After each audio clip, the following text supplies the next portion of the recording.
여러분 안녕하세요. 반갑습니다. 연 3일 동안 지금 봄비가 내리고 있습니다. 실록이 깊어가는 이때, 또 라일락, 아카시아 향기가 진동하는 때 봄비가 내리고 있는데, 우리의 마음에, 우리의 심령에, 우리의 영혼에 하나님께서 예비하신 신령한 단비로, 하나님의 은혜로 함께 하실 줄로 믿습니다. 오늘도 오남 이승만 박사의 4대 건국 이념에 기초해서 만든 나의 조국 대한민국, 그리고 경제 도약을 일으키신 경제 대통령 중수 박정희 대통령, 혁명의 불꽃처럼 두 곡 순서대로 듣고 강의 시작하도록 하겠습니다.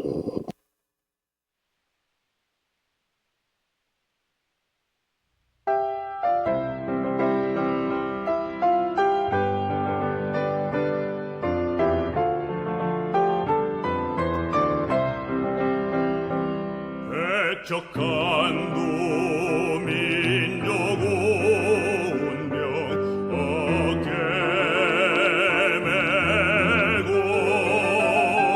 열강들의 각축 속에 독립을 이뤘네. 자유민주 시장 경제 동맹을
가서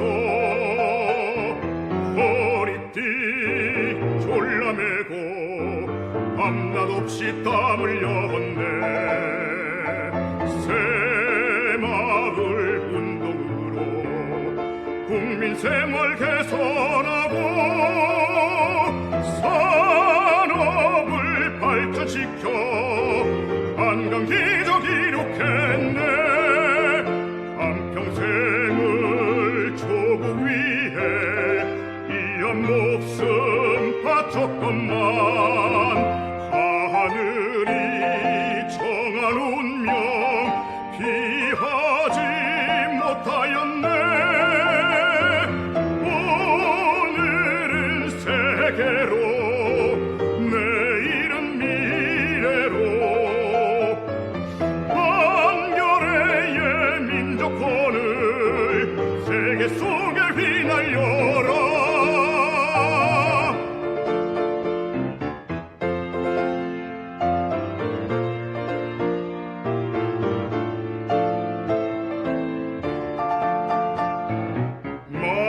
마을마다 도시마다 꿈과 희망 꽃 피우고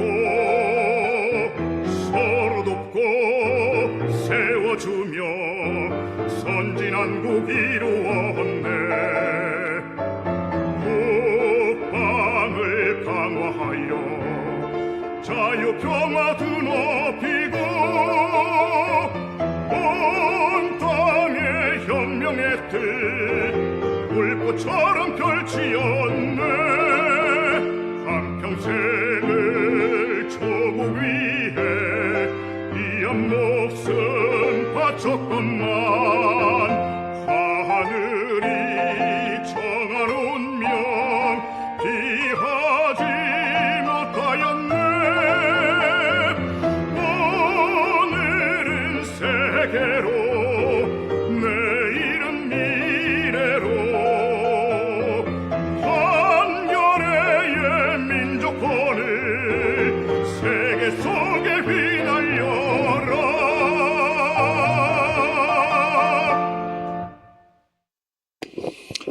예, 여러분 잘 들으셨죠?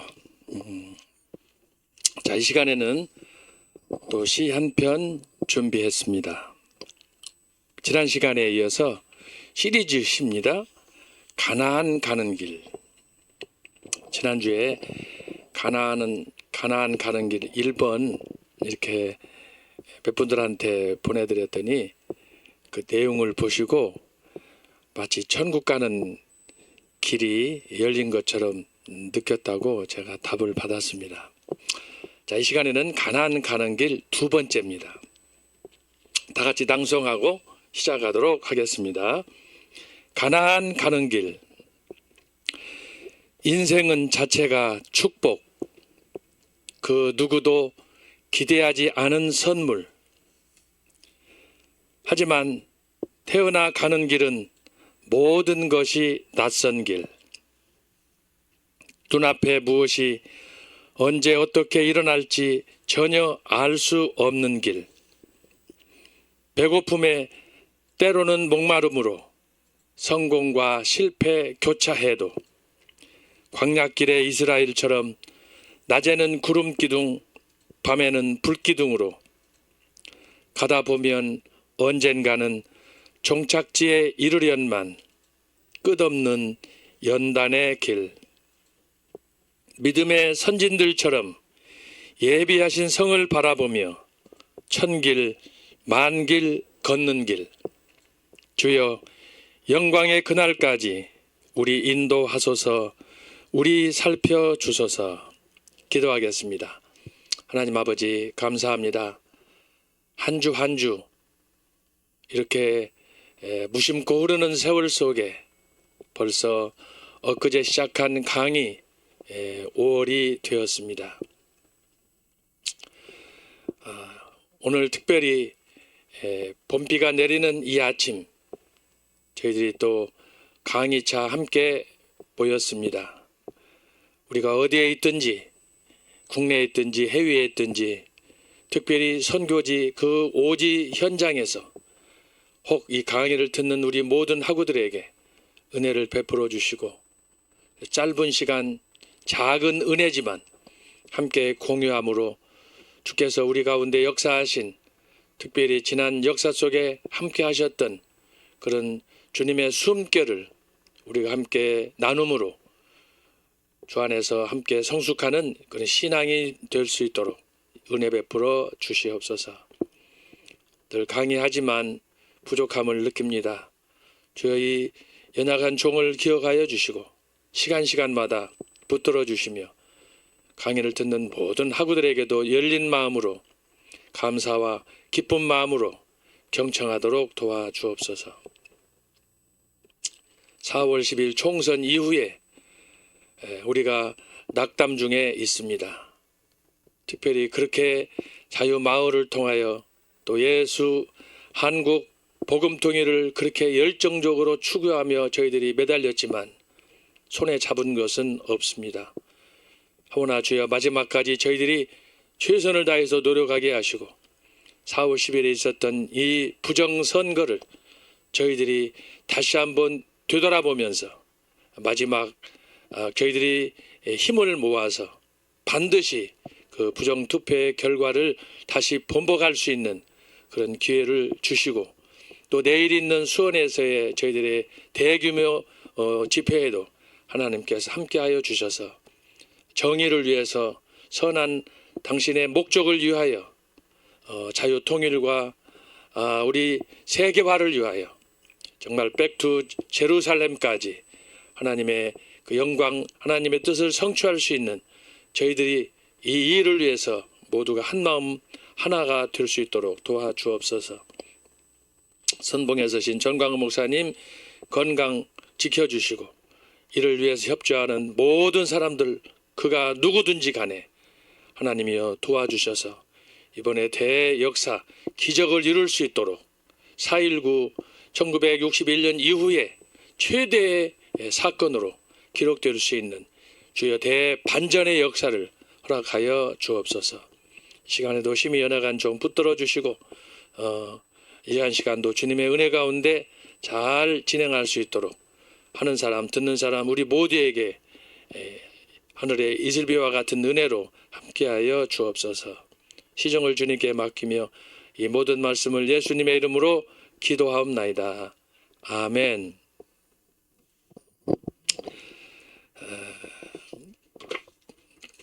제가 강의 중에 말씀드리겠지만 지난 4월 30일 우리 변순복 교수님이 아주 큰 일을 하셨습니다. 여러분들 아시겠지만 미시나라는 소위 탈무드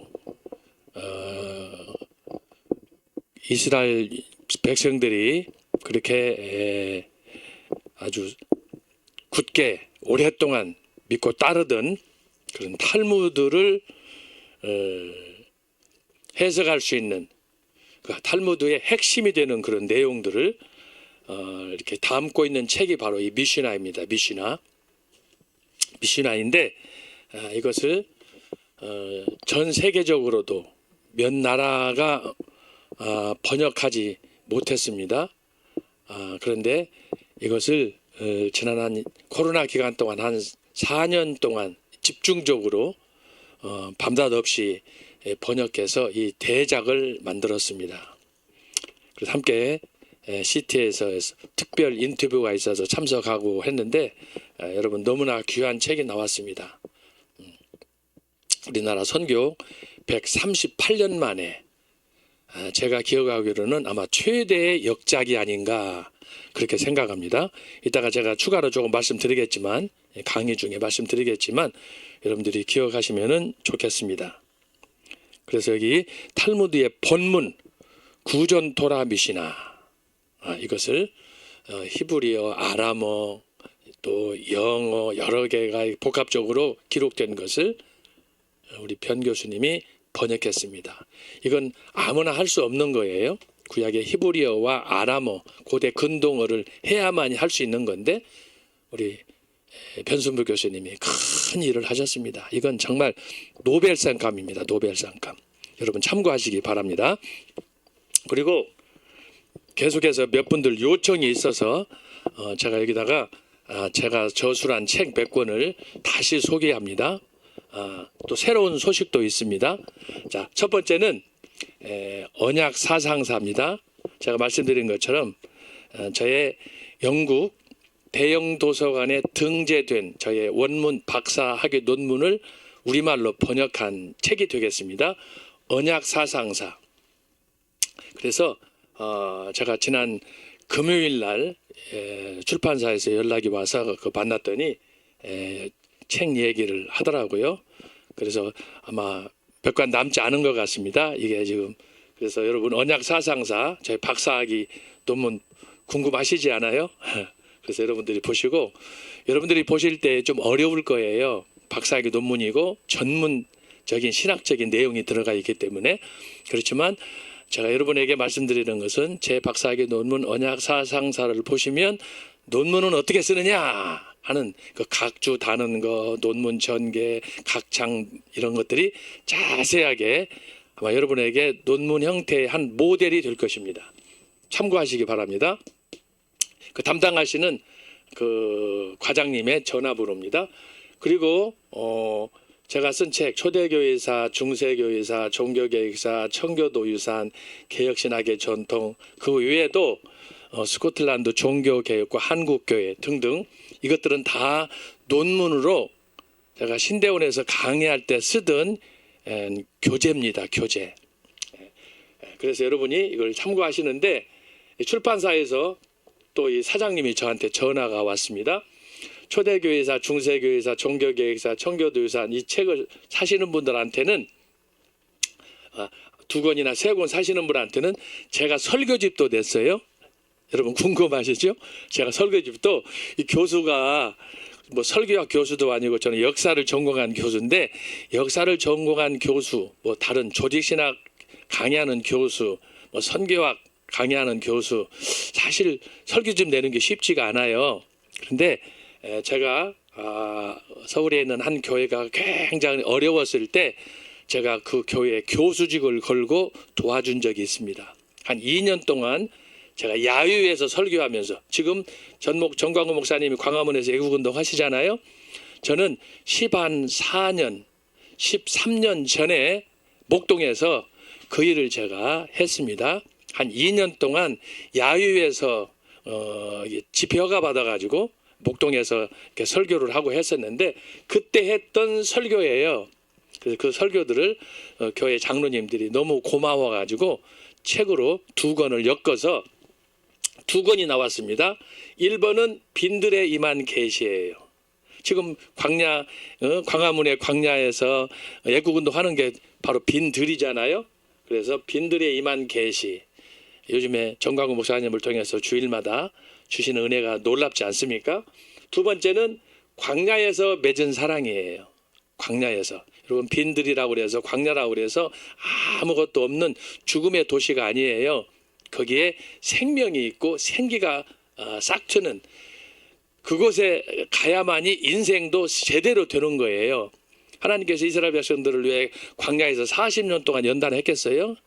죽을 고생을 했지만 그걸 통해서 가나안을 정복하게 되는 저력을 갖게 된 거 아니겠습니까? 그래서 제가 목동에서 2년 동안 그 야외에서 본당 교회에 들어가지 못하고 쫓겨난 상태에서 이렇게 그 성도들과 더불어 예배를 했는데 결국은 우리가 본당을 찾았습니다. 2년 만에 그 교회에 부정을 저질렀던 목사를 내어 쫓고 우리가 교회에 들어가서 지금 현재 교회가 안정이 됐습니다. 옛날 얘기예요. 그때 했던 설교예요. 제가 지금 처음으로 여러분한테 말씀드리는 거예요. 설교지 빈들에 임한 계시, 2번째는 광야에서 맺은 사랑. 이게 2개 다 예수님, 하나님, 성령의 역사를 강조하는 저는 처절하게 기도하면서 제가 거기 그 목동에서 야유에서 했던 설교들을 모은 겁니다. 시집 3번째예요. 이것은 내 가슴에 타는 불은 이 시도 제가 목동에서 그렇게 투쟁할 때 매주일 현장에서 낭송했던 시를 그래서 교회에서 기념으로 내준 거예요. 그래서 설교집 2권하고 시집 이 3권을 초대교회사, 중세교회사, 종교계획사 이 책 사시는 분들한테는 선물로 주신답니다. 선물로 주신대요. 근데 이게 상당히 비싼 책들이에요. 빈들에 임한 것이 이게 다 이것만 해도 대략 한 5만 원 이상 갈 거예요. 근데 이 3권은 여기는 이 3권은 선물로 주신답니다. 사장님께서. 그래서 이제 물어봤더니 출판사가 그 아파트 재건축 관계로 이사를 가는 모양이에요. 그래서 여러분들한테 특별히 제가 강의를 한다고 그랬더니 말씀해서 이걸 좀 구할 수 있도록 해주면 좋겠다 그랬습니다. 그래서 제 책 초대교회사, 중세교회사, 종교계획사, 청교도유산, 개혁신학의 전통 등 이걸 뭐 한 권 사면은 뭐 시집은 드리겠지. 그러나 이제 한 몇 권 사면은 이 3권을 세트로 해서 선물로 주신답니다. 그다음에 4번째는 제자훈련의 원리와 실제. 저는 영국에 유학하기 전에 원래 IVF라고 기독 학생회 간사를 지냈습니다. 한 3년 지냈었는데 그러면서 이제 교회에서 목회 부목사를 했었거든요. 그런데 너무너무 갈등이 많았습니다. 교회에서 가르치는 내용하고 소위 파라처치라고 해서 아웃사이드 CCC나 내비게이터나 IBF나 이런 단체들이 교회에서 별도로 이제 학생운동을 하지 않아요. 지금은 이 학생운동이 다 죽었습니다. 그런데 70년, 80년, 90년대에는 대단했어요. 그 대표적인 사례가 뭐냐? 오카노 목사가 바로 이 제자훈련을 통해서 성공한 목회자의 모델이 아니겠습니까?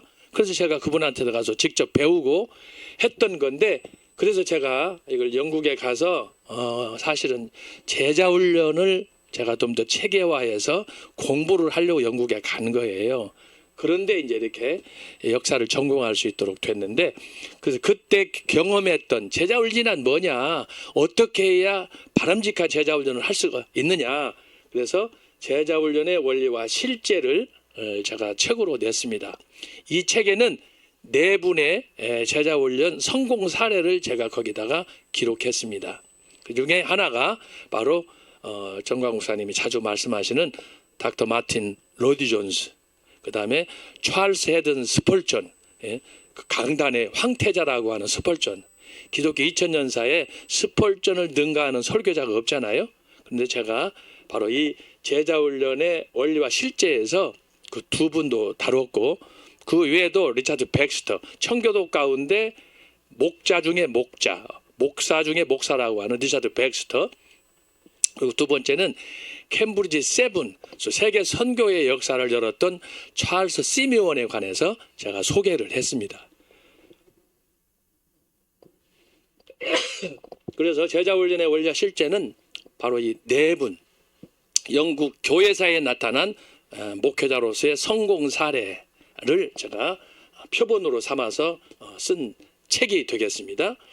그래서 기존에 우리가 생각하는 제자훈련의 개념을 제가 완전히 깨뜨린 거예요. 결론은 뭐냐? 제자훈련은 전부가 아니다. 제자훈련 받으면 성자가 되는 게 아니다. 제자훈련 받으면 우리가 뭐 장로, 목사, 교수로서의 완전한 이상적인 모델이 된다. 아니라는 거예요. 그것을 제가 여기서 그동안의 통념을 제가 깨뜨린 책이에요. 왜 그렇습니까? 인간은 누가 됐든 간에 철저하게 자기 자신을 살피는 이 죄인의 모습으로 하나님 앞에서 나는 죽고 그리스도만 존귀히 여기는 이런 소위 자아부정, 정광훈 목사님 말씀하시죠. 지정의를 내려놓는 신앙이 아니면 제자훈련 아니라 할아버지를 해도 소용이 없다라고 하는 거예요. 저는 그것을 제가 직접 훈련을 받았고 제자훈련들을 하고 저도 제자훈련 하면서 오카노 목사님한테 배웠던 CCC, IBF, 내비게이터 했던 것들을 제가 다 체험을 했기 때문에 그렇지 제가 다 실험을 해본 거예요. 그래서 제자훈련의 원리와 실제예요. 결국은 성경만이 말씀만이 우리를 변화시키지 다른 건 없다라는 거예요. 여러분 훈련으로 할 것 같으면은 중들 머리 깎은 중들이 세계 제일 최고의 존경받는 사람이 되지 않겠어요? 여러분 그 사람들은 백일기도하지, 목욕제기하지, 삼보일배하지. 여러분 보세요. 특별히 히말라야 거기서 수양을 하는 사람들 보세요. 참하고 여러분 보시죠. 그런 고통으로 그 사람들은 하는데도 그게 자기 수행이잖아요. 그러나 그런 걸 통해서 얻는 것이 뭐냐? 없어요. 이건 그래서 기독교는 가르치는 전통 신학이 성경을 통해서 배우는 것이 특별한 거예요. 그게 뭐예요? 하나님의 은혜로 아가페적인 사랑으로 우리가 제자 훈련을 이룰 수 있는 거예요. 내 힘으로 이루는 게 아니에요. 그런 데서 정광훈 목사가 말씀하는 뭐예요? 선악과를 반납하라. 지정의를 내려놓아라. 이것은요.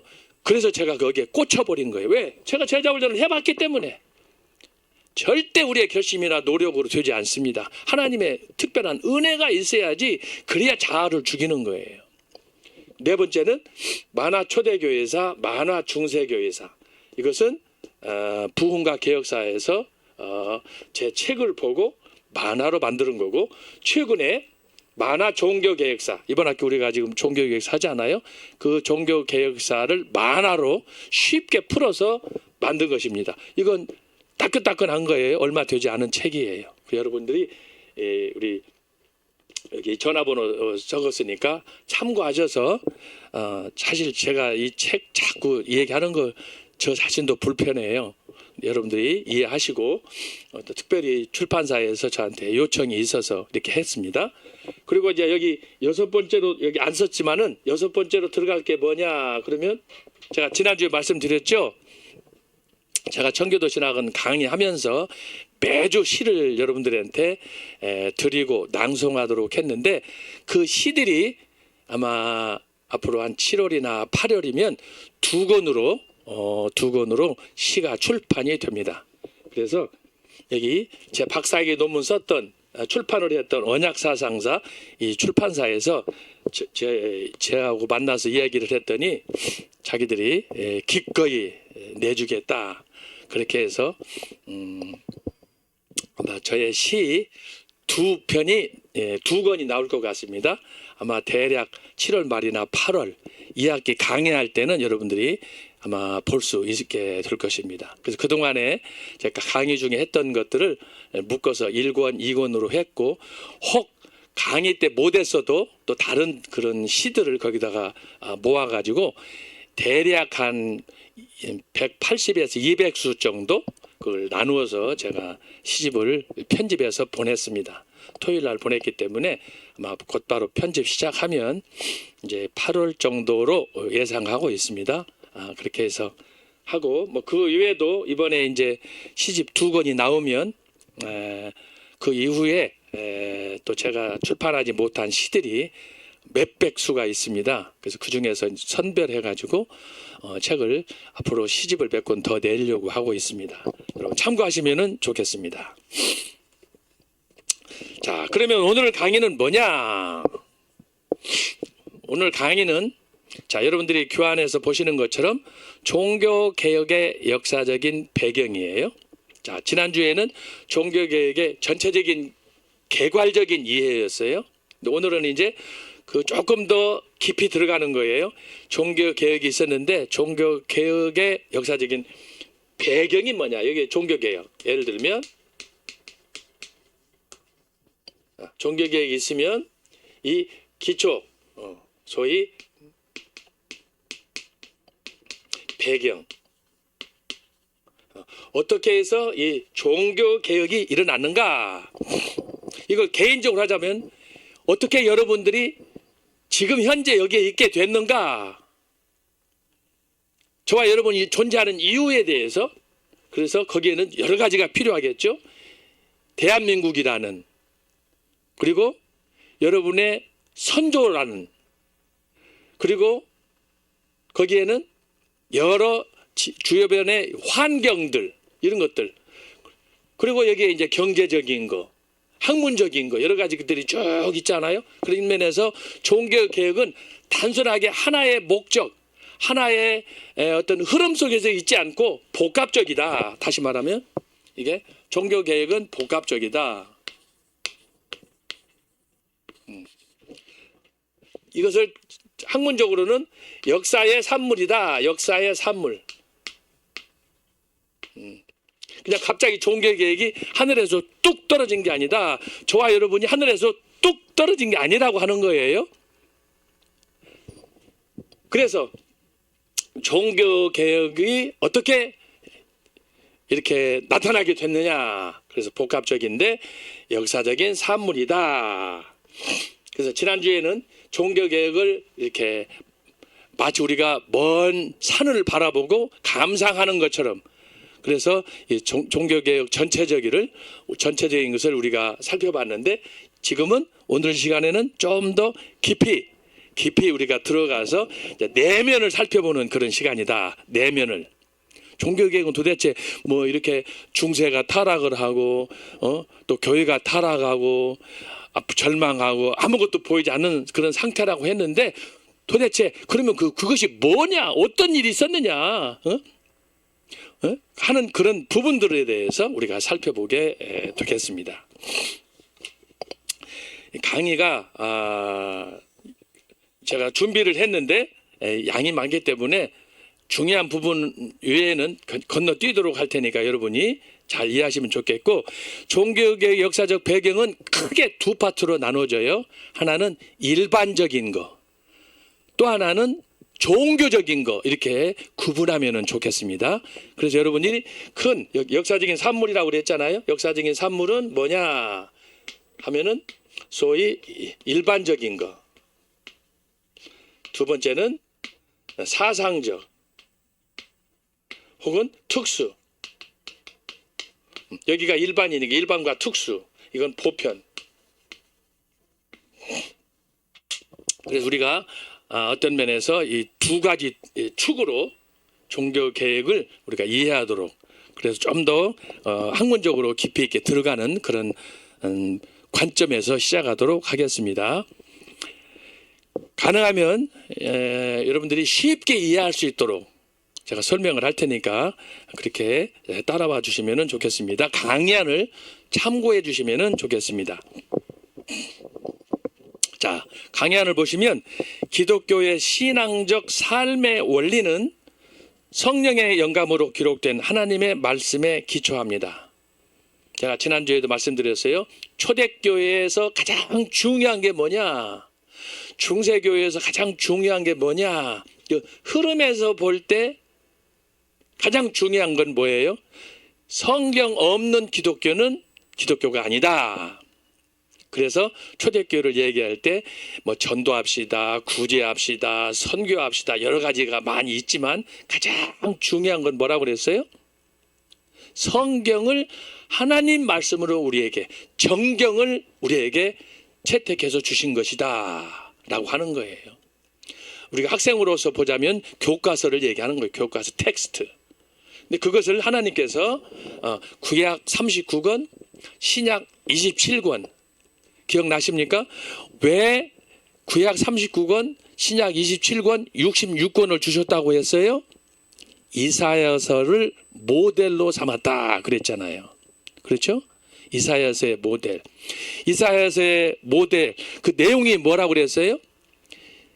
구약 39, 신약 27인데 이사야서 1장부터 39장까지는 이스라엘의 선택과 이스라엘의 고난과 이스라엘의 배교와 그 다음에 이스라엘의 포로 생활, 이스라엘이 고난당하는, 그들이 지은 범죄 때문에, 배신 때문에 당하는 그 온갖 고난이 이사야서 1장부터 39장까지 거기에 기록됐다. 거기에 보면 다양한 민족들이 나타나잖아요. 그래서 이스라엘이 찢기는 거예요.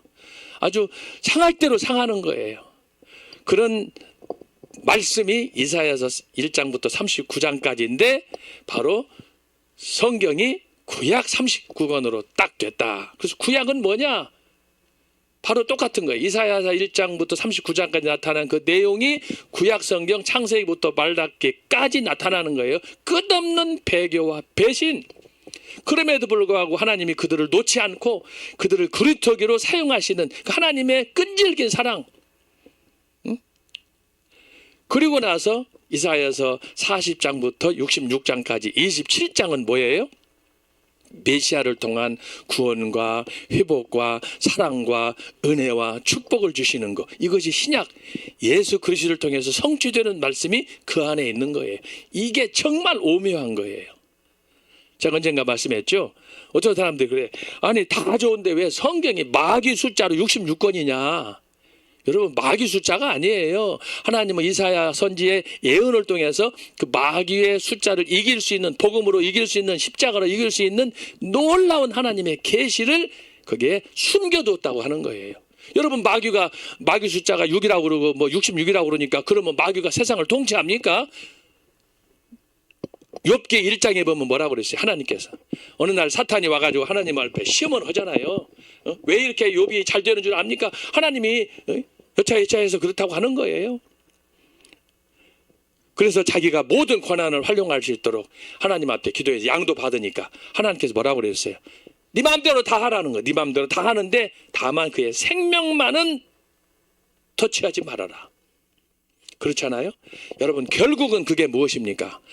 인간의 생사하복은 하나님만이 주장하신다라고 하는 거예요. 마귀도 어떻게 할 수가 없는 거예요. 그런 의미에서 우리가 성경의 66권의 숨겨진 비밀을 우리가 알면 이 또한 하나님의 이 놀라운 구원의 비밀이 경륜이 얼마나 심오한가를 우리가 알 수 있는 거예요. 그렇죠?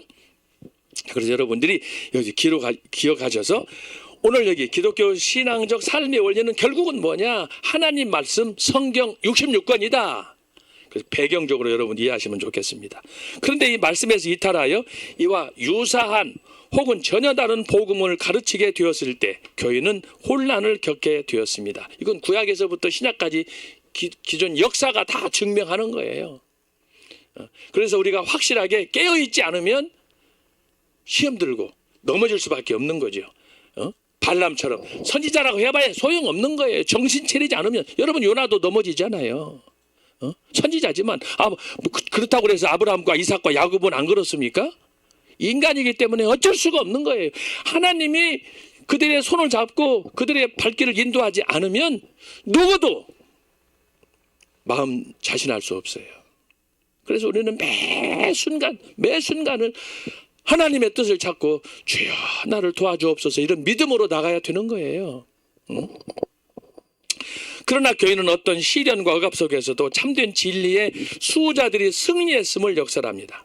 각 시대마다 하나님은 그의 신실한 종도를 통해 참된 진리가 승리하는 비결을 가르쳐 주셨습니다. 이것은 바로 지난 2000년의 교회의 역사가 단적으로 보여줍니다. 그리스도의 교회는 시대의 죄악과 권력, 부정과 비도덕과 싸우며 진리의 깃발을 높이 쳐들었습니다. 절망뿐인 이 세상에 참된 소망의 빛을 온 누리에 비추며 이 빛을 보고 나가는 자들에게 참된 구원과 생명을 허락하셨습니다. 결국 지난 2000년의 역사는 기독교의 신앙적 좌표가 무엇인지를 확실하게 보여주고 참된 진리를 수호하기 위해 교회가 어떤 행동을 취했는가를 말해줍니다. 주님의 교회가 성경의 표준에서 이탈할 때마다 개혁의 필요성이 강하게 요구되었고 그때마다 교회는 초대교회적 면모를 새롭게 갖추기 위하여 부단히 노력하였습니다. 그래서 제가 지난주에 여러분 강의한 거 기억나십니까? 초대교회, 초대교회, 중세교회, 그 다음에 개혁. 초대교회는 그러면서 아까 말씀한 것처럼 모델이에요. 모델. 예. 지금까지 초대교회에서부터 쭉 2000년의 기독교 역사는 자 종교개혁은 중세교회를 통해서 어떻게 해요? 배울 것이 하나도 없어요. 왜? 중세교회는 모든 영광을 다 상실해버렸기 때문에. 그래서 이것은 뭐예요? 소위 선행, 공로, 이 세상에서 다 받아버렸기 때문에 그들이 받을 상은 없는 거예요. 종교개혁자들이 마틴 루터, 칼빈, 지빙글리, 영국의 청교도들은 다 어떻게 했어요? 중세교회는 끝났다. 그러면 어떻게 해야 돼요? 이걸 점프해서 초대교회로 돌아가자. 초대교회. Back to the early church. 초대교회로 돌아가는. 왜? 모델이야. 그래서 회복했던 게 뭐라고 그랬어요? 4가지 기억나십니까? 4가지 원리를 종교개혁자들이 초대교회가 제시했던 4가지 모델을 회복했다라고 하잖아요.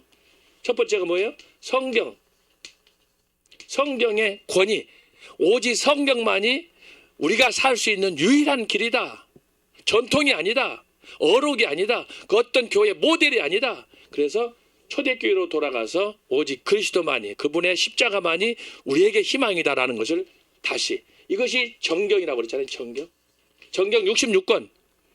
그러므로 유경이나 가경이나 다른 유사한, 그러므로 다른 종교에서 믿는 불경, 금강경, 화엄경, 팔만대장경 다 소용없다는 거예요. 오직 성경으로, 성경에서만 오직 인간을 향한 영원한 계시가, 그것이 뭐예요? 부활신앙이에요. 마지막 종점은 부활신앙으로 가는 거예요. 세상에 있는 모든 종교는 부활신앙이 없어요. 기독교만 부활신앙이 있는데, 그것이 오직 성경으로 정경 66권을 통해서 우리가 붙잡을 때 가능하다. 두 번째는 뭐였어요? 정통신학.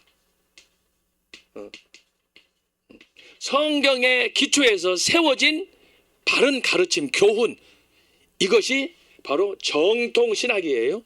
신학.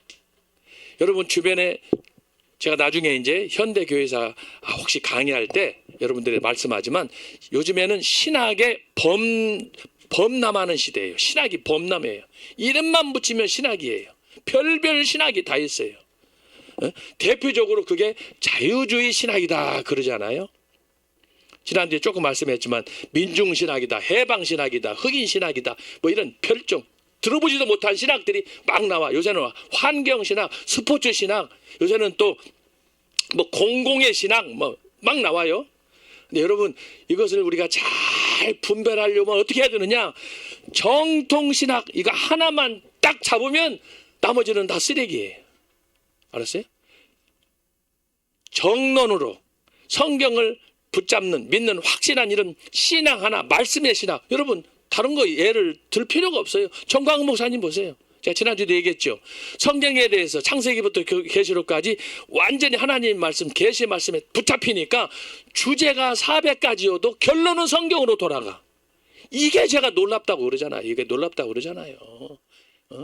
제가 지난주에도 우리 변순복 교수님 책 출판 기념회 CT에서 가고, 그리고 지난 금요일 날도 또 우리 교수님들이랑 또 우리 오재조 총장님과 함께 식사하면서 여러 가지 말씀들을 많이 나눴는데, 정광훈 목사님이 어떻게 그렇게 학생 시절에는 별로 공부도 안 한 것 같고 그렇다고 했는데 어떻게 성경에 대해서는 그렇게 통달했느냐? 학위가 있는 것도 아니고 열심히 그거 붙잡고 학점을 위해서 노력한 것도 아닌데도 불구하고 그런 면에서 특별한 은혜가 임했다고 하는 거예요. 교수라고 박사라고 뭐 목사라고 이거 다 터드는 게 아니에요. 하나님께서 특별한 은혜를 주셨기 때문에 그 은혜의 능력의 체험에 따라서 원고도 없이 한 번 섰다면 2시간, 3시간씩, 그것도 그것뿐만 아니라 연설이면 연설, 설교면 설교, 사람 미치게 만드는 거예요. 자, 그것이 어디서 나왔느냐? 만약에 여러분 생각해 보세요. 정광훈 목사가 이 정통신학, 칼빈신학 이걸 안 하고 다른 거 했으면요, 이런 메시지 안 나옵니다. 저는 그래서 정광훈 목사님 만난 걸 감사하게 생각하지만, 특별히 감사한 게 뭐냐? 어떻게 정광훈 목사님이 그렇게 교수도 박사도 연구해서 깨닫기 힘든 정통신학을 그렇게 쫙 구슬을 꿰듯이 그걸 알고 있느냐? 저만이 아니에요. 손원배 교수님, 김철원 교수님, 변순복 교수님, 나 그 외에도 또 김양주 교수님, 주변에 있는 교수들이 다 한마디로 한 가지로 탐복하는 게 뭐냐? 이해가 안 되는 거예요. 이해가 안 되는 거예요. 만약에 여러분 정광훈 목사님 이렇게 애국운동하면서 성령 나타남을 통해서 지금 45차까지 했지만 전국을 돌면서 세계를 돌면서 하는데, 만약에 정통신학이 아니고 자유주의 신학이라, 자유주의 신학이 뭐예요? 성경을 부정하는 신학이 자유주의 신학이에요. 자기 멋대로 내 멋대로 하는 거예요. 내 취향대로 하겠다는 거예요. 그것은 죽은 신학, 사신 신학이 되는 거예요. 그게 무슨 생명의 기적이 일어납니까? 그런데 야, 정통신학을 생각에 3대 통로로부터 하나님의 역사 경영으로부터 7대 제사로부터 하여튼 이스라엘의 양육 원리 어떤 주제가 되든지 결론은 정통신학 성경으로 가는 거예요. 제가 이런 얘기 안 하지만 정말 미칠 정도예요. 어떻게 이걸 터득을 했는지. 그것도 한 50년 전에 중학생 때, 고등학생 때. 이거 놀랍지 않아요? 제가 아까 말씀드렸지만 제자훈련의 원리와 실제에서도 말씀하고 제가 영국에 유학하면서도 많은 목회자들, 부흥사들도 많이 만나봤어요. 영국에 있을 때, 스코틀랜드에 있을 때, 웨일즈에 있을 때 제 스승을 통해서 소개받아서 당대에 1980년, 90년 그때 제가 유학하던 그 시절에 그곳에서 좀 내로라 하는 사람은 제가 다 만나보고 그분들로부터 제가 책도 선물도 받고 그랬던 사람이에요. 근데 이런 얘기 다 안 하지만 그런데 누구와 비교해도 제가 그러잖아요. 기독교 2000년 역사에 정강 목사님 같은 이런 은혜를 받은 사람, 성경에 통달한 사람은 없다. 대단한 거예요. 제가 감사한 것은 어떻게 이분이 자유주의 신학이 아니고 이게 하나님 말씀을 올바르게 터득한 정통신학, 개혁주의, 청교도 신학에 의해서 이것을 성경을 풀어가느냐, 이게 놀랍다고 하는 거예요. 세 번째는 뭐였어요? 예배라고 그랬잖아요. 예배.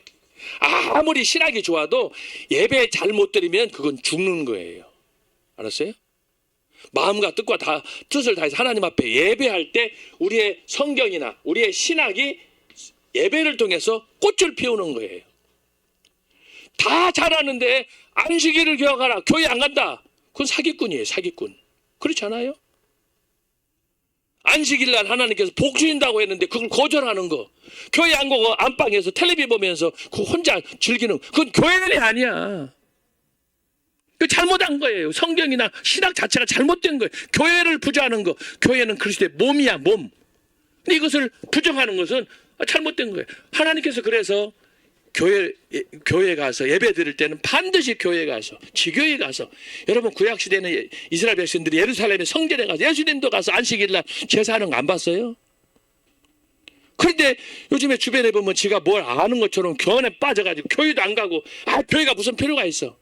그러면 저 혼자 하나님 해. 그래서 초대교회는 뭐예요? 예배하는 거. 사도행전 1장, 2장, 3장을 보세요. 말씀을 베드로가 설교하면 막 기적이 일어나고 통회가 일어나고 그러잖아요. 마치 우리가 지금 성령의 나타남을 통해서 경험하듯이 막 난리가 나는 거예요. 은혜 받으려고 막 몰려다니고 전국으로, 부산이고 뭐 어디고, 광주고 원주고 어디든지. 그 말씀 때문에 그러는 거예요. 말씀에 능력이 나타나니까 견딜 수 없어서 그렇게 보따리 싸가지고 다니는 거 아니에요? 네 번째는 뭐예요? 네 번째는 이게 실천이야, 실천. 우리가 예수 안고 복음 통일을 주장하잖아요. 나만 구원받으면 무슨 의미가 있어요? 형제들을 구원을 해야지. 그래서 하는 거. 이게 초대교회예요. 그래서 모이며, 초대교회는 모이면 기도하고 흩어지면 전도하고 그렇게 했던 거야. 이것을 종교 개혁자들이 다시 그대로 실천해서 1000년 동안 교회에서 설교가 없었는데 루터도 설교하고, 쯔병길리도 설교하고, 칼빈도 설교하고, 낙스도 설교하고, 청교도들도 설교하고. 여러분, 그래서 닫혀졌던 성경 하나님의 계시를 풀어서 이게 설교. 그래서 여러분, 오늘날 목사들이 가진 이 직책은 너무나 소중한 거예요. 그래서 죽기 살기를 우리가 이걸 해야 되는 거야. 인터넷 보지 말고 혼자 기도하면서 엎드러져서 하나님 나에게 당신의 말씀, 계시의 말씀을 주시옵소서. 적어도 우리가 정광훈 목사님처럼은 돼야 할 거 아니에요. 그 얘기를 제가 하는 거예요. 자, 그러면 두 번째로 중세교회 일반적인 상황. 자, 교회가, 중세교회는 본받을 게 없다 그랬어요. 그래서 종교개혁자들이 초대교회로 돌아갔다 그랬는데, 그러면 좀 더 구체적으로 중세교회는 도대체 어떤 상황이었기 때문에 종교개혁자들이 점프해가지고 초대교회로 돌아갔느냐, 이것을 살펴봐야잖아요. 여기에서 몇 가지 제가 정리를 했는데 봅시다. 자, 이번에 처음에 보겠어요. 중세교회의 교두보였던 가톨릭 교회는 교황청의 분열로. 자, 언제 왜 분열됐다고 그랬어요? 교황청이 서로 자기들끼리의 이권 다툼으로 분열해서 1308년, 그래서 거기서부터 70년 동안 소위 교황청의 바벨론 유배라 그랬잖아요. 이스라엘이 바벨론으로 70년 동안 유배를 갔잖아요. 예, 이스라엘 역사를 보게 되면은 자, 사울, 다윗, 솔로몬으로 시작되는 왕정 통치, 왕정 국가가 시작이 됐어요. 연대는 1050년이었어요. 1050년에서 1010년, 그때는 BC니까.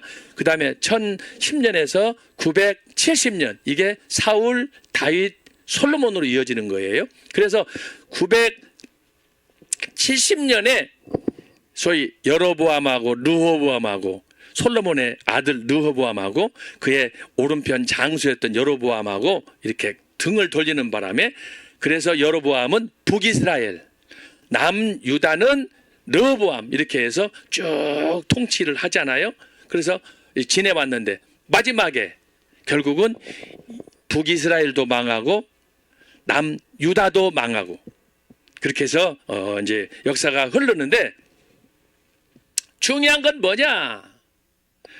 중요한 건 뭐냐 그러면 이스라엘이 바벨론의 539년 느부갓네살 왕에 의해서 이제 붙잡혀가서 포로로 끌려가 가지고 70년 동안을 이제 포로 생활을 하지 않아요.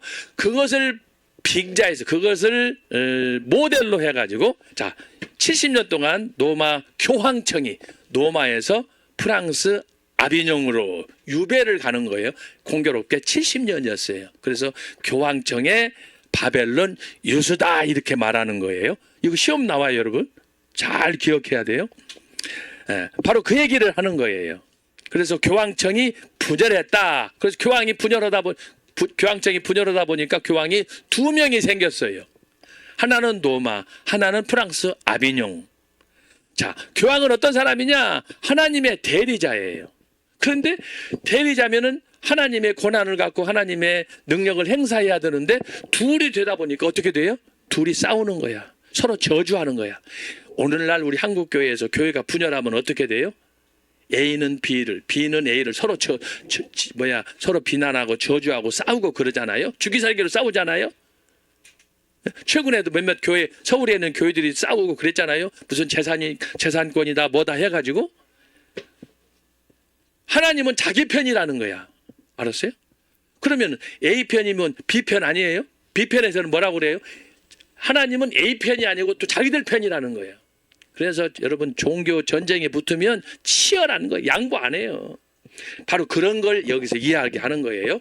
그래서 중세교회 교도부였던 가톨릭교회가 교황청의 둘로 딱 분열하다 보니까 문제는 뭐냐? 일반 교인들이 어디를 따라갈지를 몰라. 여기서도 하나님, 저기서도 하나님, 자기들만 하나님 믿는다고 하니까, 그러다 보니까 그 유신이 땅에 떨어졌다라고 하는 거예요. 거기에다가 교황청의 지나친 과세와 면죄부 판매. 자, 이것은 뭐냐? 교황이 교황으로서의 자기 위치를, 명예를, 영광을 확보하기 위해서 어떻게 해야 되느냐? 교황청을, 소위 안방을, 성경에 나타난 솔로몬이 예루살렘 성전을 짓잖아요. 그런 것처럼 자기의 교황이 거하는 거처, 교황청을 멋있게 지으려고 하는 거예요. 그렇게 해서 하다 보니까 돈이 없어. 그래서 막판은 어떻게 해야 되냐? 천국 가는 티켓, 소위 면죄부를 판매하는 이런 대사기 행각이 일어나게 된 거예요. 제가 나중에 설명합니다. 자, 일반 시민의 원망을 자아냈어요. 여러분, 지금이 2024년이잖아요. 근데 지금부터 이 사건은 지금부터 500년 전으로 가는 거예요. 여러분, 자, 잘 보세요. 100년 전에 여러분들 우리 얼마나 잘 먹고 잘 입고 잘 쓰고 살 수 있었습니까? 일제하에서 가진 것 없이 다 뺏겼어요. 예를 들어서 1500년이다 그러면 임진왜란이 일어났어요. 예? 임진왜란? 임진이 일어날 땐 500년 전으로 올라가면 우리나라 어떻게 해? 찢어지게 가난했어요. 풀뿌리 먹고 살았어요. 정말 가진 거 없이. 그런 상황이었는데 뭐 유럽이라고 똑같아요. 인간 사는 데는.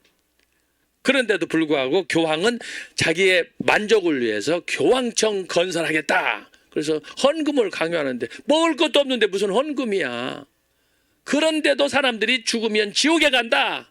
이 공포심에 과부의 엽전 2푼을 바치는 심정으로 그들이 금식할지라도 굶을지라도 교회 건축을 위해서 교황청 건설을 위해서 헌금을 하는 거예요. 이거 피 말리는 거예요. 이렇게 해서 중세 교회가 아주 피폐해지고 타락하게 되는 거예요. 교회가 목회자가 이렇게 교인들을 생각하고 형편을 생각하고 위로를 해줘야 되는데 지 욕심만 챙기는 거야. 지금 한국교회 모습이에요. 한국교회 모습. 결국 이러한 양상은 초대 교부시대 이후 약 1000년의 중세 교회를 지내는 동안 거칠애로 나타나게 되었습니다. 거대한 로마 제국의 통제 속에 하나의 국가, 하나의 종교 안에서 확고하게 군림하였습니다. 자, 이것은 제가 말씀드렸죠. 중세 로마 가톨릭 교회는 초대 로마 제국이 가지고 있었던 모든 세속적인 영광을 그대로 교회로 가지고 들어와서 그래서 이름만 가톨릭 교회지 로만 가톨릭 처치 그래서 세속화된 그런 교회 제도가 중세 로마 교회였다라고 하는 거예요. 그렇죠? 여러분 제가 말씀드렸기 때문에 잘 기억하시기 바랍니다. 자, 이 시기를 주도한 교회는 겉으로는 진실하고 부요하며 화려해 보였으나 실제로는 권위를 상실하고 허약한 상태였습니다. 여러분 요즘 한국 교회가 비난받는 것하고 똑같은 거예요. 무슨 교회가 이래? 예? 거기다가 지금 2단들 3단들이 얼마나 설치는지 한국 교회는 정말 이거 어떻게 얘기할 수가 없어. 창피해가지고. 당시의 종교의식은 형식에 불과하였고 강단에서 말씀은 자취를 감추었으며 왜냐하면 성경 자체를 번역을 못하게 하고 설교가 없었기 때문에 대부분의 사제들은 이기주의자요 쾌락을 일삼는 타락자들이었습니다. 동시에 일반 백성들은 무지한 미신 가운데 버려져 있었습니다. 더욱이 중세교회는 의식들을 중심으로 거칠애와 아름다움으로 순화졌고 정작 강조되어야 할 주의 말씀은 선포되지 않았습니다. 당시의 교회는 라틴어를 공용어로 사용하였고 예배 형식상 중요한 위치를 가졌습니다. 여기 라틴어가 이제 제롬에 의해서 초대교회를 대표하는 그 학자 중에 제롬이라는 사람이 있어요. 근데 이 사람이 성경 헬라어 원본에서 셉툴라진트라는 라틴어로 번역해가지고 이 라틴어가 1000년 동안 지금도 성직자 로마 가톨릭에서는 사용을 하고 있는데 이것을 번역해가지고 이것만을 사용하도록 그렇게 했는데 여러분 그 당시에 라틴어를 아는 사람이 누가 있겠어요? 옛날 우리 조선시대만 해도 옛날에 그 좀 더 그 가문이나 전통이나 좀 재문이라 있는 사람들이 서당방에 가서 하늘전 따지를 하고 막 그랬지 너나나나 그렇게 하늘을 따지 하면서 고시 공부하면서 그렇게 한 사람들이 없어요.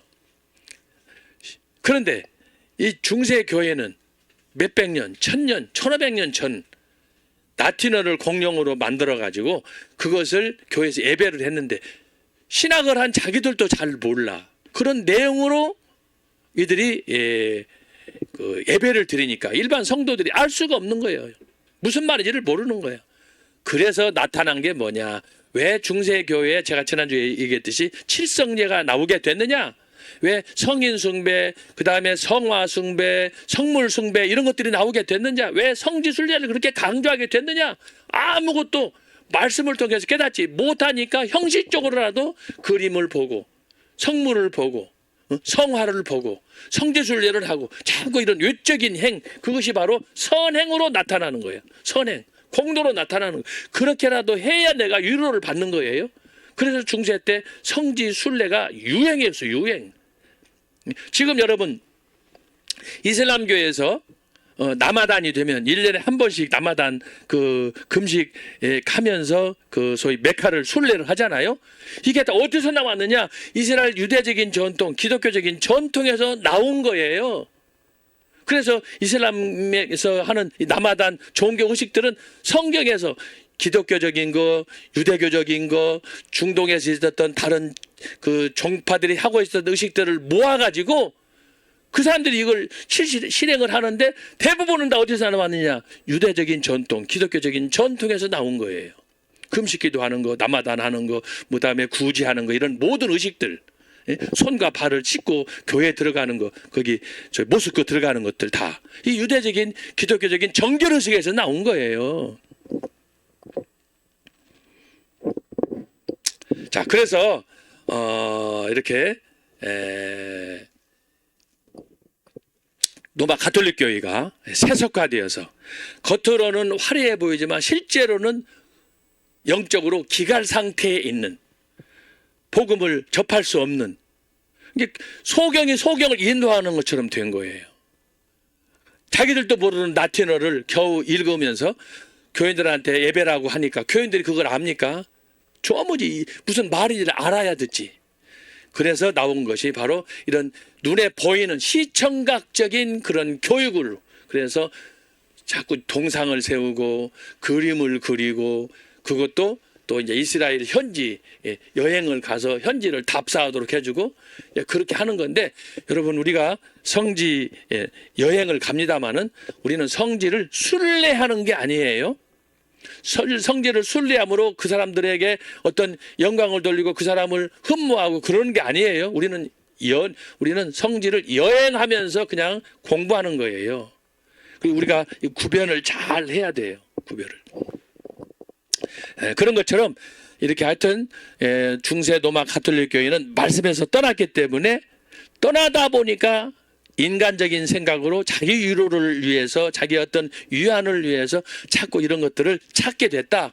그래서 이제 발전한 것이 뭐냐, 예를 들어서 목걸이를 하는 거, 십자가 반지를 끼는 거, 뭐 이런 여러 가지 것들, 촛불 예배를 드리는 것들, 이런 것들이 중세 교회에서 다 나왔던 거예요.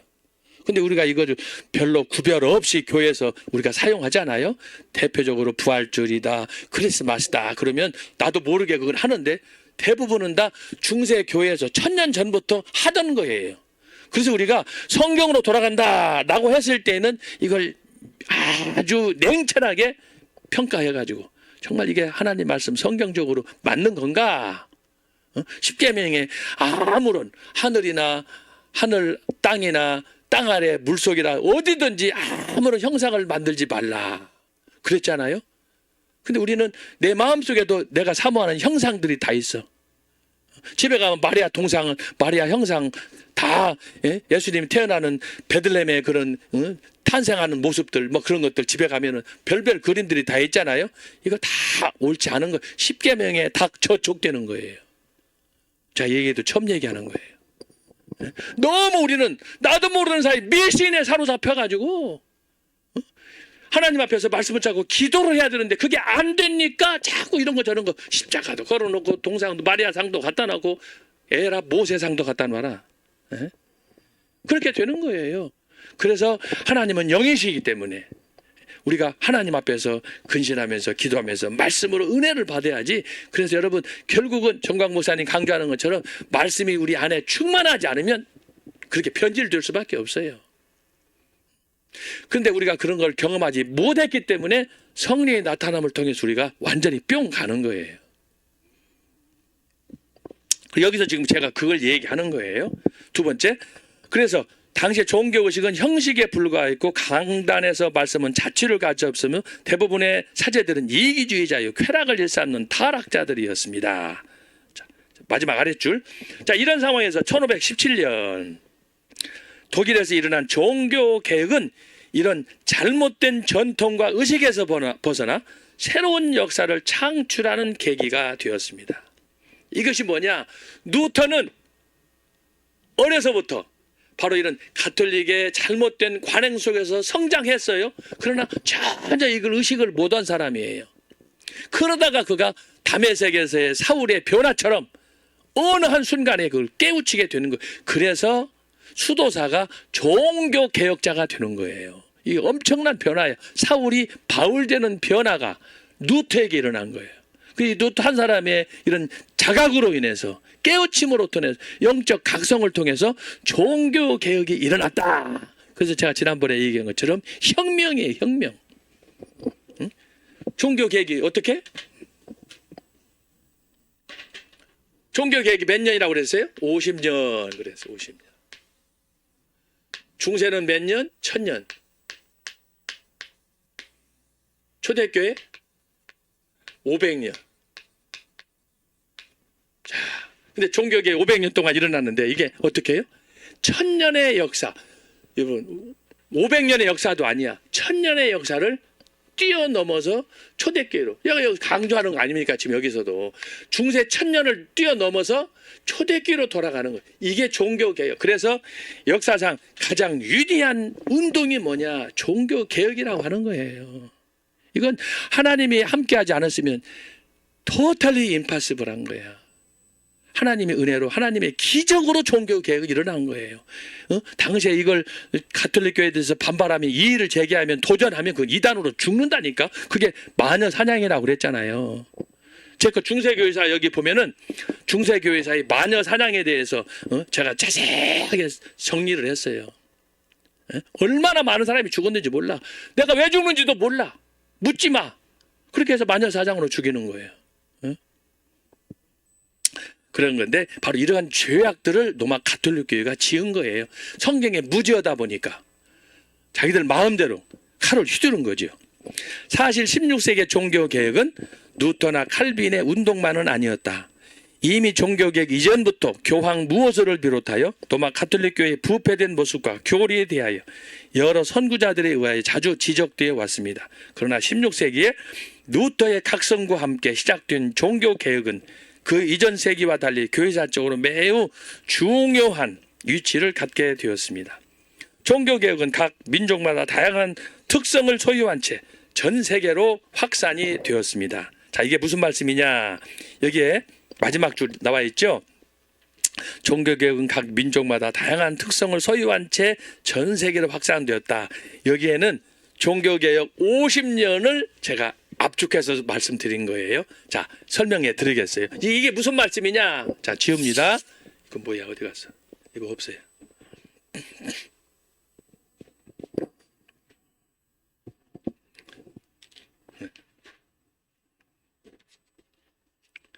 자, 이거 지워요. 자, 종교개혁 그럽니다. 종교개혁. 종교개혁은 여기 뭐라고 그랬어요? 민족마다 다양한 특성을 소유했다 그랬어요. 민족. 자, 종교개혁이 일어날 당시에 자, 종교개혁이 유럽에서 일어났어요. 16세기 어디요? 유럽. 이때 당시에 1500년 전에 유럽은 종교개혁을 맞았지만 아프리카나 우리나라나 일본이나 이런 나라는 완전히 아직 어둠의 절망 속에 있었다. 한숨밖에 없었어. 자, 그런 면에서 이 유럽은요 복받은 나라들이에요. 사도 바울이 하나님의 소명을 받고 선교를 시작했는데 이탈리아 로마로 들어가잖아요. 유럽이야, 유럽. 센트럴 유럽으로 들어가가지고 그곳에서부터 전도하면서 그래서 스코틀랜드로, 영국으로, 아일랜드로, 독일로, 심지어 러시아로 지금 현재 유럽으로 복음이 들어갔다 이 말이죠. 이게 복음을 먼저 받은 거지. 이거 복된 거지. 그때 당시에 만약에 우리나라에도 복음이 왔으면 예를 들어서 세종대왕이다. 고려에 대조영이다. 이런 사람들도 복음이 왔으면 어떻게 알아요? 예수 믿고 천국 갔을지. 그러나 그때 유럽이 16세기 종교개혁이 일어날 당시에 우리나라는 절망이야. 그러면 이 유교 전통에 빠져가지고 불교에 빠져가지고 그냥 가서 아비아불 타오고 말이야. 군자, 이 윤리 도덕 이런 것만 강조하고 그러면서도 혹세무민하고 이게 우리나라 역사 아닙니까? 삼국시대, 조선시대 이 우리나라 역사 소망이 없어. 얻어 터져도 더 터져야 돼. 하나님을 벼쳐가. 그런데 여러분 우리가 어둠의 죄악에 빠졌을 때 유럽은 벌써 종교 개혁을 맞아가지고 어떻게 하면 영적으로 우리가 새로워지느냐. 여러분 대단하지 않습니까? 그런데 그 16세기 종교개혁 유럽에 이 나라가 교황청 교황청의 시녀였어요. 시녀. 교황청이 시녀란 뭐냐? 교황청이 유럽을 지배를 했다 이 말이에요. 교황청이 잘못 지면 유럽의 왕들은 다 껍데기 허수아비예요. 자, 이런 상황에서 16세기 종교개혁, 유럽의 종교개혁이 일어났는데, 자, 각 나라마다 그랬어요. 여기 보면, 자, 각 민족마다 다양한 특성을 소유했다. 자, 여기는 독일이야. 여기는 영국이야. 여기는 프랑스야. 여기는 스코틀랜드야. 자, 이런 나라들을 얘기하는 거예요. 종교개혁이 일어날 때 독일식, 프랑스식, 그 다음에 영국식, 스코틀랜드, 그 다음에 저기 덴마크, 또 소련, 루마니아, 이런 여러 나라들이 있었다라고 하는 거예요. 그런데 뭐냐? 종교개혁이 16세기에 일어났는데 각 나라마다 민족성도 다르지, 그 다음에 경제력도 다르지, 또 특별히 헌법 같은 이런 정치 제도도 다르지, 다 다르지 않아요. 그런 상황 속에서 복음이 딱 들어가서 각 나라에 맞게 종교개혁이 일어났다 그 뜻이에요. 알았어요? 자, 예를 들면 뭐냐? 복음이 여러분의 가족, 엄마, 아빠, 자녀들, 며느리 이렇게 들어가잖아요. 자, 똑같은 상황 속에서, 똑같은 상황이에요. 유럽이에요. 똑같은 상황인데 복음이 여러분의 가족, 여러분의 가문, 여러분의 동네, 여러분의 환경 속에 복음이 딱 들어가면요, 그 복음이 갈 때 그 복음에 대해서 일어나는 반응은 다 달라요. 여러분, 한 가족이라도 똑같지 않아요. 며느리 신앙 다르고, 아들 신앙 다르고, 엄마 아빠 장로 권사 집사하고 심지어 목사지만 다 달라. 다 자기중심적으로 하기 때문에. 그러니까 이게 얼마나 어렵습니까? 믿음 안에서 아브라함과 이삭과 야곱처럼 그렇게 믿음의 가족도 누가 있느냐? 이스마엘이 있어. 한 태에서 쌍둥이로 태어나지만 에서와 야곱이 있어. 이거 미치는 거지. 다 예수 믿고, 다 하나님 믿고, 할렐루야, 야훼 신앙 가면 좋잖아요. 안 그래요. 지금 역사가 지금 4,000년 이상 동안 중동에서 이스마엘과 이삭의 언약의 자손하고 지금 싸우는 하마스 이스라엘 전쟁이 왜 일어났어요? 이것 때문에 일어나는 거예요. 다른 환경 때문에. 내가 하나님을 믿으면 반드시 저쪽에서는 이스마엘은 자기는 안 믿겠다는 거야. 자기 방식대로 한다는 거예요. 예서도 나와, 가룟 유다도 나와, 지 마음대로 하겠다는 거예요. 여러분, 이게 오늘 현대 세상의 이치예요. 그런데 종교개혁이 일어났을 때 다 자기들이 원하는 방식이 있어. 원하는 방식이. 독일은 독일대로, 영국은 영국대로, 프랑스는 프랑스대로, 덴마크, 스웨덴, 스코틀랜드, 루마니아, 소련 다 달라. 그러니까 복음이 들어가면, 예를 들어서 복음이 우리나라 들어오고 복음이 일본에 들어가고 복음이 중국에 들어갔다. 다 달라. 그 민족적인 성향, 경제적인 수준, 신앙적인 상태, 이런 것들에 따라 다 다르단 말이에요. 그러니까 16세기 종교개혁이 유럽에서 일어났는데 종교개혁이 진행되는 방향은 다 달라. 독일은 루터식, 영국은 영국식, 프랑스는 프랑스식, 스코틀랜드는 스코틀랜드식, 다 다르다 이 말이에요. 그래서 중요한 게 뭐냐? 우리는 그 다름을 인정할 수 있어야 된다라고 하는 거예요. 예를 들면 지금 여러분들이 한국 사람 선교사들이 아프리카 가잖아요. 아프리카는 우리 한국처럼 신앙생활 이렇게 하지 않아요. 그 사람들은 그냥 뛰어서 서서 그냥 감동으로 막 흥분한 상태에서 춤을 추면서 마치 우리가 옛날에 풍악을 울리듯이, 그 사람들은 그게 습관적이야. 근데 가가지고 거룩하게 의자 앉아가지고 여러분 영국식으로, 한국식으로, 프랑스식으로, 독일식으로 거룩 그걸 못 견디는 사람들이야. 왜? 엉덩이가 불이 나서 안 되는 거예요. 자, 그런 것처럼 16세기 종교개혁이 일어날 때 유럽의 여러 교회들은 각 민족마다 다양한 특성. 우리 한국 같으면은 여러분 어떻습니까? 한국은 굉장히, 한국 사람들은 정적이야. 생각보다는 정적으로 움직이고 활동하는 걸 좋아해. 제가 영국 가서 보니까 영국 사람들은 그것보다는 이 사람들은 의자에 앉아서 생각하는 걸 좋아해. 한 시간 딱 예봐 보면요 꼼짝 안 해. 모기가 여기 물고 뜯어도 가만히 있어. 우리 한국 사람들은 난리가 나지. 에프킬러 가져라 그러고 막 모기 잡는 일하고 정신이 없어. 그것처럼 이게 그 유럽인들에게는 대체적으로 생각하고 합리적으로 생각하는 그런 전통이 유럽에, 그러다 보니까 거기서 발달하는 게 철학이 발달하잖아요. 철학이 뭐야? 맨날 고민하고 잠도 안 자고 생각하고 그러는 거야. 알았어요? 그래서 바로 여러분들이 16세기 종교 개혁을 생각할 때는 유럽에 여러 나라들이 있는데 그 나라들은 각자의 특성에 따라서 종교 개혁을 했다라고 하는 거예요. 그 종교 개혁은 제도를 따라서 관습을 따라서 다양하게 정착을 했다. 이것이 그대로 정착된 것이 뭐냐? 그대로 고착된 게 그게 바로 교단이야. 교단.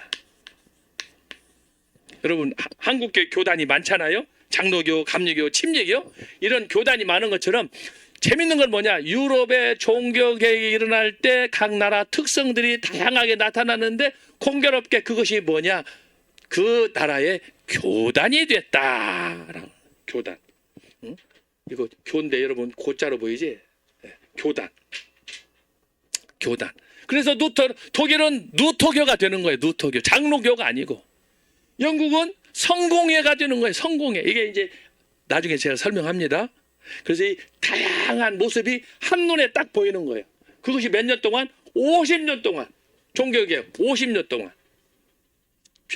스코틀랜드는 또 장로교, 정통 장로교. 이게 다.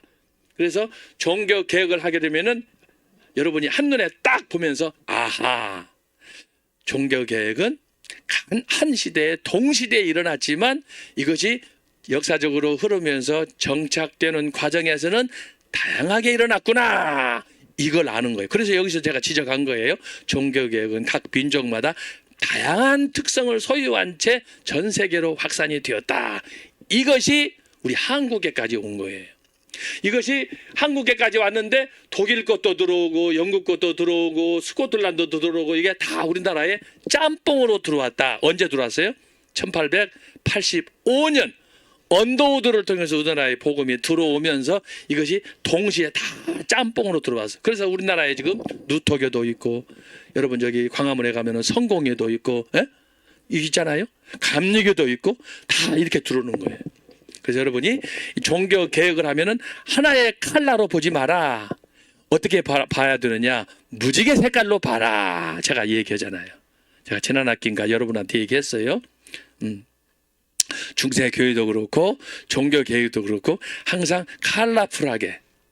그러니까 종교 개혁이 다 내 마음대로 내 식으로 안 된다라고 하는 거예요. 이게 역사예요, 역사.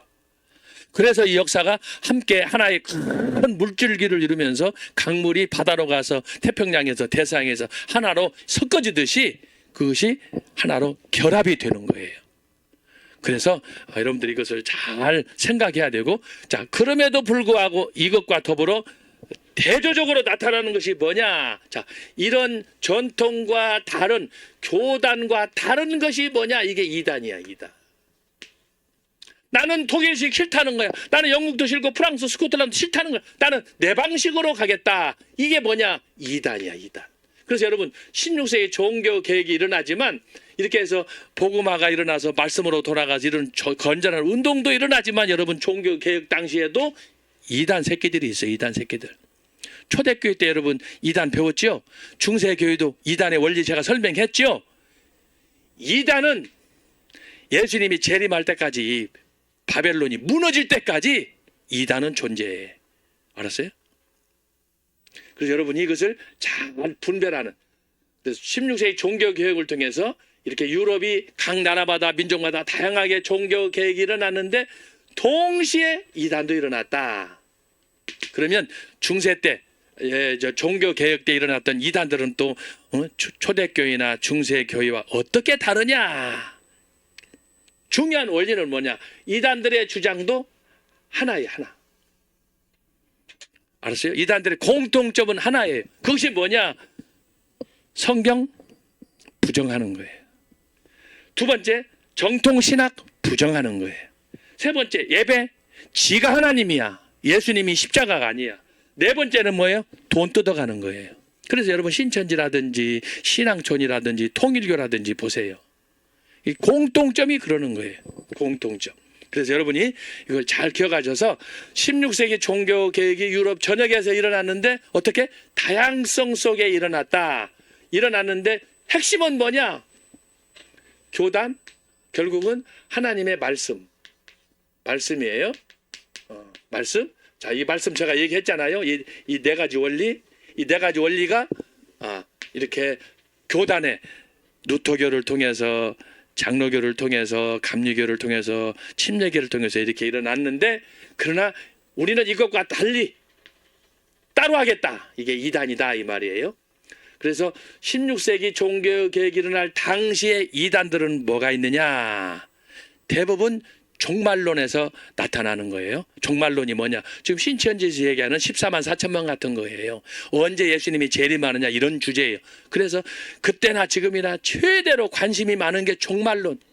인생의 마지막이 어떻게 되느냐? 지구의 종말이 어떻게 되느냐? 성경이 가르치는 예언은 어떻게 성취되느냐? 다시 말하면 다니엘서 2장의 결론이 뭐냐? 이거예요. 이것이 바로 새 예루살렘 아닙니까? 그래서 성경은 계속해서 그걸 강조하는 거예요. 그걸 강조하는 거예요. 근데 바로 초대교회는 초대교회대로 이때를 가리켜서 퍼스트 밀레니엄이라고 그래요. 첫 번째 천년. 예수님께서 내가 가면은 바로 하나님 나라 온다고 그랬잖아요. 근데 안 오셨어요. 그래서 이제 1001년부터 2000년 세컨드 밀레니엄, 2000년. 근데 지금 안 오셨잖아요. 지금은 3000년대로 들어갔어요. 2024년이에요. 그럼 3000년이면 언제 예수님이 오느냐? 예수님 오는 그 연대를 계산하면서 이제 또 신학자마다 교단마다 해석이 달라요. 유대적인 전통도 있고 기독적인 전통도 있고, 그러나 중요한 것은 뭐냐? 아직 예수님이 말씀한 것처럼 아무도 인자도 그날과 그때는 모른다. 그러나 예수님의 가르침, 성경의 가르침으로 봤을 때 마지막 종말은 임박했다. 그것이 지금 이스라엘에서의 일어나고 있는 제5차 중동 전쟁, 하마스와 이스라엘, 또 러시아의 푸틴과 우크라이나, 언제 어떻게 진행이 될지 모르는 상황이에요. 그러다 보니까 유튜브에서도 계속해서 지금 그 헛소리하는 사람들이 많이 나타나는데, 여러분 귀를 쫑긋 세우고 이걸 잘 우리가 분별할 수 있어야 돼요. 중요한 건 뭐예요? 바로 이 이단들이 가지고 나오는 것이 마지막이다. 지가 교주다. 성경을 지 마음대로 해석해 가지고 마음대로 적용하는 거예요. 이것은 굉장히 위험한 거예요. 그중에 지금 현재 한국교회를 지금 어렵게 만드는 신천지 같은, 통일교 같은, 그다음에 신앙촌 같은, 이런 사람들이 다 뭐예요? 처음에는 교회에서 그럴듯하게 신앙생활하며 헌신하면서 전도했던 사람들인데, 이게 사이비가 돼가지고 지가 교주, 예수님보다 자기가 또 높다는 거예요. 천부교회 교주였던 박태선 같은 경우에는 예수님을 막 욕했어요. 막 비난하고 성경을 부정하고, 성경을 부정하면서도 지가 필요한 건 또 인용도 해요. 이 나쁜 사기꾼이지. 예? 야, 그런 식으로 이렇게 해가지고 여러분, 자, 16세기 종교개혁 제가 설명했어요. 종교개혁은 네 가지의 기초에 의해서 되는데, 가장 중요한 건 말씀인데, 그 말씀을 적용하는 나라마다 때와 장소가 다르다. 인종 따라 다르고 언어 따라 다르고, 이게 다 달라요. 그런데 그렇게 해서 나온 것이 바로 교단의 형성이다. 독일은 루터파, 스코틀랜드는 장로교, 영국은 성공회, 프랑스는 뭐예요? 여기는 개혁교회, 네덜란드, 여기 네덜란드가 빠졌어요. 네덜란드. 장로교 중에서도 스코틀랜드는 장로교, 네덜란드는 개혁파 장로교예요. 달라요. 제가 나중에 다 이 교단적인 배경을 설명할 거예요. 그러면 왜 이렇게 교단이 많은가? 왜 이렇게 한국 교회가 교단 때문에 문란하고 서로 갈라지고 그러는가? 이걸 잘 알아야 해요. 16세 종교개혁의 지금 이 마지막 센텐스, 종교개혁은 각 민족마다 다양한 특성을 소유했다. 이것이 중요한 거예요. 이것이 전 세계로 확산되었다고 그러잖아요. 그래서 교단의 모델은 어디에 있느냐? 16세기 종교개혁이야. 응? 그래서 칼빈도 이거에 대해서 용납을 안 했어요. 이단에 대해서는 용납을 안 했어요. 심지어 본인이 살인자다 누명까지 쓰면서도 이단에 대해서, 성경을 부정하는 사람에 대해서 이 사람을 가만히 용서하지 않았어요. 왜?